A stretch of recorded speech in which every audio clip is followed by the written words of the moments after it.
100वें test match में दिया शतक का सैल्यूट। खिलाड़ी का नाम है जो रूट। 20वां टेस्ट शतक अपने करियर का, 9वां है बतौर कप्तान और 5वां भारत के खिलाफ। भैया ये कप्तान चल पड़ा है सीना तान और इस रूट की सभी लाइनें व्यस्त हैं और हमारे थोड़े से हौसले पस्त हैं और हालात थोड़े से अस्त व्यस्त हैं। मतलब हो गया ना ऐसा, क्योंकि Joe Root is been absolutely outstanding. Toss जीता, बैटिंग का फैसला, उस फैसले को सही साबित भी किया और फिर आपने पलट के सोचा और अपने आप से पूछा, भाई जड्डू नहीं थे समझ गए हम, अक्षर नहीं थे इंजर्ड हैं, पर कुलदीप यादव क्या करें? मतलब क्या नौकरी छोड़ दें? I mean, क्या करें, कब खेलें? क्योंकि खेलने का उनको मौका आज भी मिला नहीं। हैशटैग आकाशवाणी। मैं थोड़ा सा परेशान हूँ। वैसे मैं शुरुआत कहाँ से करूँ? ये रूट से भी शुरुआत की जा सकती है क्योंकि ये दिन तो उनके नाम रहा है। एक ऐसा खिलाड़ी है जो रुकने का नाम नहीं ले रहा है। श्रीलंका में उन्होंने शुरुआत की थी और बता दिया कि भाई श्रीलंका जो है वो चेन्नई के बिल्कुल करीब है, तो फॉर्म वहाँ से यहाँ तक लाने में कुछ ज़्यादा लगता नहीं है समय। वहाँ दोहरा शतक, अब यहाँ पे भी शतक, दोहरा शतक भी यहाँ पे जड़ सकते हैं। ऐसी फॉर्म में नजर आ रहे हैं और पिच में ऐसा कुछ है नहीं जो ऐसा लगता है कि उनको परेशान करेगा। थोड़ा सा वो हैमस्ट्रिंग में वो क्रैम्प आ रहे थे, पर भैया खिलाड़ी रात को एकदम दुरुस्त हो जाएगा और कल आके फिर शुरू हो जाएगा ऐसा लगता है। भैया ये खिलाड़ी कान पे हाथ लगवा लीजिए, जबरदस्त कर रहे हैं बल्लेबाजी। पर अब शुरू से करते हैं। देखिए टॉस जीत गया, टॉस जीत के बैटिंग कर ली। वो तो हमने आकाशवाणी पे हमेशा बात किया कि टॉस जीत के बैटिंग ही करनी चाहिए भारतीय परिस्थितियों में। भारत की प्लेइंग 11 पे बात कर लेते हैं कि अक्षर पटेल इंजर्ड हो गए। चलिए अक्षर पटेल इंजर्ड हो जाते हैं, विच इज नॉट आइडियल। आप उनको खिलाना चाहते हैं पर वो इंजर्ड हो जाते हैं। उनके चलते आप शहबाज नदीम और राहुल चहर दोनों को आप टीम में शामिल कर लेते हैं। ठीक है, टीम के साथ आपने शामिल कर लिया। अब आप वाशिंगटन सुंदर को भी खिलाते हैं, आप शहबाज नदीम को भी खिलाते हैं, आप अभी भी कुलदीप यादव को नहीं खिलाते हैं। And that's the big question कि फिर कुलदीप यादव को आईपीएल की टीम नहीं खिला रही है। आप उनको रिलीज भी नहीं कर रहे हैं, उनको खिला भी नहीं रहे हैं। भारतीय टीम ने आखिरी बार जब टेस्ट मैच खिलाया था तो 2019 का वो जनवरी का महीना था जहां पर उन्होंने 6 विकेट ली थी सिडनी के मैदान पे। तब से लेकर अब तक उनको आपने एक भी टेस्ट मैच नहीं खिलाया, चाहे वो घर पर हो या फिर वो बाहर। जब जड्डू और अश्विन होते हैं तो हम कहते हैं भैया ये तो हमारे प्राइमरी स्पिनर्स हैं, तो ये तो इनके होते हुए तो वो खेल नहीं सकते, खासतौर से ओवरसीज। लेकिन जब आप घर पर आ जाते हैं और जड्डू नहीं भी होते हैं और अक्सर भी नहीं होते हैं जो सेकंड चॉइस स्पिनर है, उसके बाद भी शहबाज नदीम खेल जाते हैं, वाशिंगटन सुंदर खेल जाते हैं और अभी भी कुलदीप यादव को मौका नहीं है। तो कुलदीप यादव क्या करें? वो आजकल मीम चलता है ना, क्या मैं जॉब छोड़ दूं? तो मतलब वैसी वाली फीलिंग मुझे आई उनके तरह लिए और आई एम वेरी डिसअपॉइंटेड कि क्यों नहीं खिलाया जा रहा। अगर इस लायक भी नहीं है वो, तो फिर वो टीम के साथ क्यों है? क्योंकि उनसे पहले सब खेल जाते हैं। वो ऑस्ट्रेलिया में भी सुंदर खेल गए थे, यहाँ पर भी पहले अक्सर खेलने वाले थे, लेकिन अब शहबाज खेल गए। अगर सब उनसे पहले खेलने ही वाले हैं तो फिर ऐसा क्या है कि वो 15 में होने के लायक तो हैं पर 11 में होने के लायक नहीं है। That's a big question that everyone has to ask. और मुझे तो ये भी लगा कि बहुत मिस किया, क्योंकि जड्डू को तो मिस करना ही था। वो नहीं है मैदान पर, या कहें वो टीम में ही नहीं है, वो स्क्वाड में नहीं है, वो इंजर्ड है, वो रिकवर कर रहे हैं। पर that can not be said about Kuldeep. No, तो कुलदीप को अगर आप नहीं खिलाते हैं तो I think it's not ideal. अब विकेट टेकिंग ऑप्शन थी जो आपने नहीं एक्सरसाइज की, इट्स ऑल राइट। चलिए अब आगे चलते हैं। टॉस जीत के बैटिंग और अर्धशतकीय साझेदारी 63 बना देते हैं दोनों ओपनर्स मिलकर, Dom Sibley and Rory Burns. Dom Sibley तो मुझे एक्चुअली थोड़ा वो एलिस्टर कुक की याद दिला रहे हैं। ऐसा लगता है वो ऐसे कर करके जो बैटिंग करते हैं एकदम राइट हैंडेड कुक आ गए बैटिंग करने के लिए, और उसी तरह एकदम खड़ूस बैटिंग करते हैं। बिल्कुल खड़ूस, बिल्कुल। मुझे तो एक बार ऐसा भी लगा कि भारतीय गेंदबाजों को लग रहा होगा कि यार जब पुजारा बैटिंग करते हैं तो सामने वाली टीम को क्या लगता है, मतलब क्या उनके दिल पे गुजरती होगी ना। बिल्कुल वैसी फीलिंग आई कि यार बहुत सता रहे हैं, बहुत पका रहे हैं, बिल्कुल आउट नहीं होने का नाम ले रहे हैं, एकदम defence.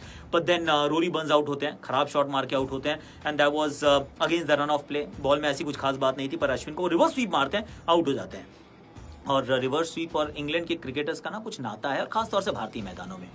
You remember what I am talking about? आपको याद आ जाएगा। उसके बाद उसी के बाद डैन लॉरेंस आउट हो जाते हैं। कप्तान अच्छा बदलाव करते हैं, बुमराह को फट से ले आते हैं, वो उनको आउट कर देते हैं, उनका खाता खुलता नहीं है। जो रूट बल्लेबाजी के लिए आते हैं, भारत के पास थोड़ा सा मौका है क्योंकि पहले सेशन में सिर्फ 63 रन बनते हैं, आप 2 विकेट चटका चुके हैं। दूसरा सेशन, अब now you need to drive home the advantage, लेकिन ऐसा होता नहीं क्योंकि रूट अपनी जड़ें जमा लेते हैं। ये जो रूट है ना, ये भैया बड़ा कमाल का प्लेयर है। तो इन्होंने बहुत बढ़िया बैटिंग की और शुरू में एकदम ध्यान से खेलते रहे। वो जो स्वीप वीप मार रहे थे श्रीलंका में, उनको एकदम परे रखा कि भाई ये इंग्लैंड, ये जो जब भारत है यहाँ पर अश्विन के सामने आप अलग परिस्थितियां, let me just gauge the conditions well. उसके बाद मैं अपने वो स्वीप वीप निकालूंगा और फिर तो स्वीप निकाले भी, और वाशिंगटन सुंदर के अगेंस्ट रिवर्स स्वीप भी था, वो स्विच हिट का शॉट भी था, शहबाज नदीम के सामने भी रन बनाए, अश्विन को तो एंड में अश्विन को भी कभी मिड विकेट की तरफ से, कभी कवर्स की तरफ से, और फास्ट बॉलर्स के खिलाफ भी बहुत दुरुस्त बल्लेबाजी की है, और ऐसा लग नहीं रहा कहीं से भी आउट होने वाले हैं, क्योंकि इस पिच की उनको पेस का आइडिया हो गया, बाउंस का आइडिया हो गया, और भारतीय गेंदबाज ना थोड़े से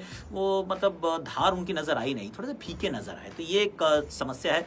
Dom Sibley on the other hand वो सब कुछ ऑन साइड पे खेलते हैं, उनको ऐसा लगता है कि ऑफ साइड जो है वो प्रोहिबिटेड जोन है, कि वहां नहीं मारना, कवर्स में शॉट नहीं मारने, तो उनको 3 स्टंप्स के बीच में लगातार गेंदबाजी होती रही। मुझे तो लगता है बाहर डालनी चाहिए गेंदें, क्योंकि अगर बाहर नहीं डालेंगे ना तो फिर वो आउट होंगे नहीं, वो जरूर आपको सताएंगे, पकाएंगे, लेकिन अगर स्टंप्स में डालते रहोगे तो रन थोड़े ज़्यादा बन जाएंगे, क्योंकि पिच बहुत धीमी है। अगर पिच धीमी ना हो तो फिर आप कम से कम पैड पे मारने का प्रयास करते हैं, जो कि अंत में हुआ, लेकिन वो तो यॉर्कर थी, और यॉर्कर वो तो बुमराह की क्लास थी कि बुमराह ने मतलब 2 विकेट चटका दी हैं। पहले उन्होंने आउट किया डैन लॉरेंस को, उसके बाद आउट किया डॉम सिबली को towards the absolute end of the game, कि आखिरी ओवर में आपने आउट किया उनको, बहुत अच्छी बात है, ताकि अब नए दिन की जब शुरुआत होगी तो आपके पास ये अच्छी बात रहेगी कि एक तरफ सिर्फ सेट बैट्समैन है, जो कि जो रूट है, जो लग रहा है कि 200 भी बना सकते हैं, पर दूसरी तरफ तो ओली पोप आएंगे या फिर स्टोक्स आएंगे, जो भी आएगा कहीं ना कहीं खेल थोड़ा सा बदलेगा। तो उस उम्मीद के साथ इस दिन की समाप्ति हुई 263 पर 3।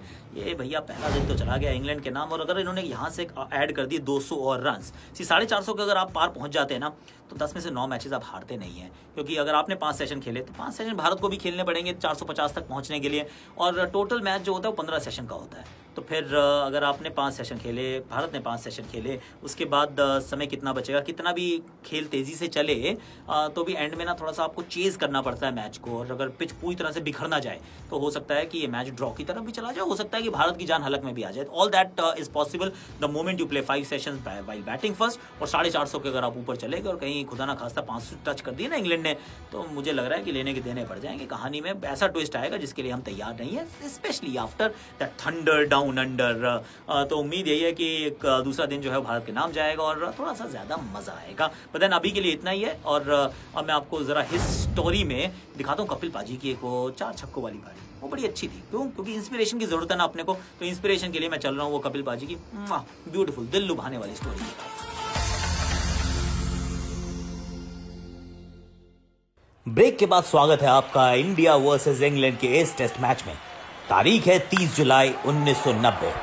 मौसम खुशगवार है, लेकिन मेहमान टीम थोड़ी चिंतित नजर आ रही है। 1 विकेट और 24 रन चाहिए, केवल 4 गेंदें बची हैं इस ओवर में। इंडिया का फॉलो ऑन खाना तो लगभग तय ही लग रहा है। ये देखिए, कुछ दर्शक तो पहले से ही स्टेडियम छोड़कर घर जाने के लिए तैयार हैं। नतीजा जो तय है, इंडिया का काम तमाम।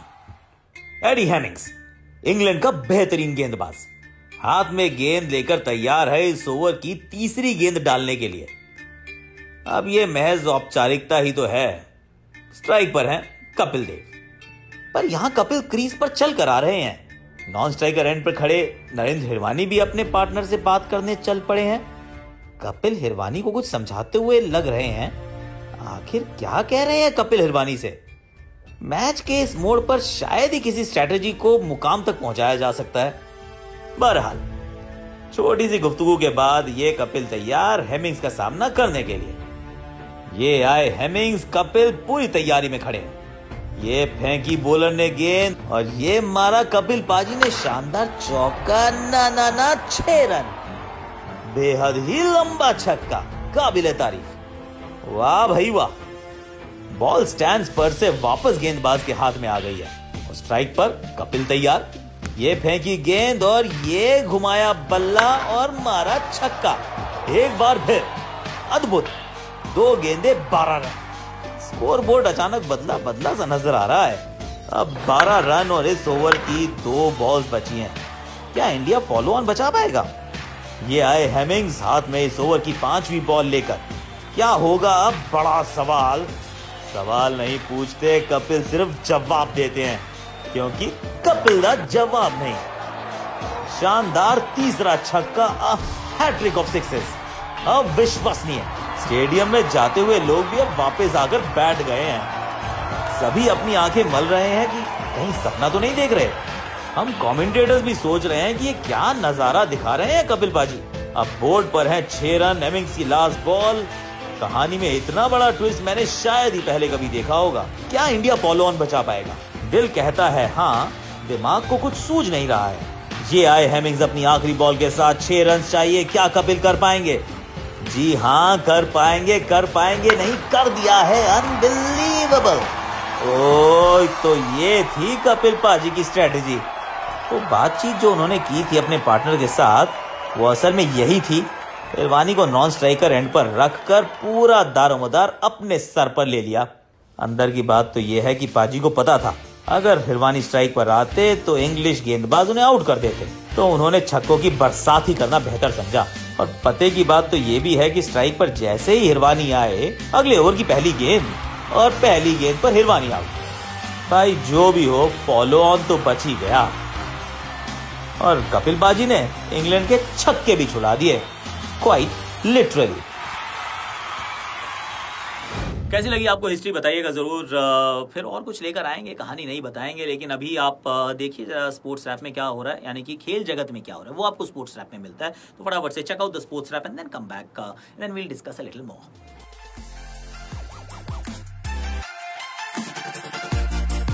भारतीय स्पोर्ट्स मिनिस्टर किरेन रिजिजू ने अनाउंस किया है कि सारे इंडियन एथलीट्स और ट्रेनर्स जो ओलंपिक गेम्स के लिए जा रहे हैं, उन सबको टोक्यो जाने से पहले कोविड वैक्सीन दिया जाएगा। इंटरनेशनल ओलंपिक कमेटी ने वैक्सीनेशन के बारे में कोई नियम नहीं बनाया है, लेकिन ये फैसला इंडिया के मिनिस्ट्री ऑफ हेल्थ ने स्पोर्ट्स मिनिस्ट्री से मिलकर किया। लिवरपूल का अगला चैंपियंस लीग गेम लाइप्जिग में होने वाला था राउंड ऑफ 16 के पहले लेग के साथ, लेकिन जर्मन इंटीरियर मिनिस्ट्री ने कहा है कि ब्रिटेन से कोई भी जर्मनी नहीं आ सकता, इंग्लैंड के नए कोविड वेरिएंट को मद्देनजर रखते हुए। अब लाइप्जिग जर्मनी नहीं लौट पाएंगे अगर वो रिटर्न लेग मैच लिवरपूल में खेलने जाए। ये समस्या का समाधान यूएफए करने की कोशिश में है और कोई न्यूट्रल वेन्यू की ढूंढ में है। अब आज के लिए इतना ही है। Thank you very much for watching. अपने दोस्तों के साथ शेयर जरूर कीजिएगा, अपने प्रोफाइल पे पिन जरूर कीजिएगा और बताते जाइएगा कि पूरे इंग्लैंड वर्सेस इंडिया की जो कहानी आती है वो आती है ऑन #आकाशवाणी। और साथ साथ ये भी मैं आपको बात बताता चलूं कि आखिरी बार जब 200 रन की साझेदारी हुई थी किसी विदेशी 2 बल्लेबाजों के बीच में, तो वो थी 2012 में जॉनथन ट्रॉट और इयन बेल। ड्रॉन मैच था, नागपुर का वो मैच था। It's a little trivia that I wanted to share with you. और ये 200 रन की साझेदारी यहाँ पे डॉम सिबली और जो रूट के बीच में भी हुई है। क्या ये ड्रॉ मैच होगा? पता नहीं, आजकल ऐसे ड्रॉ मैचेस होते नहीं है टेस्ट में। वी शैल फाइंड आउट कि क्या होता है, कैसे होता है। बट अभी के लिए इतना ही है। जाते जाते आपके शॉट्स और सुनिए मेरी आकाशवाणी। मेकशिफ्ट सी पिच है, ठिकाने पे नहीं गिरी गेंद, मिट्टी भी उड़ी और गेंद को ठिकाने भी लगाया। जरा स्टंप्स पे भी रखना नजर मेरे दोस्त, खिलाड़ी ये शेर है।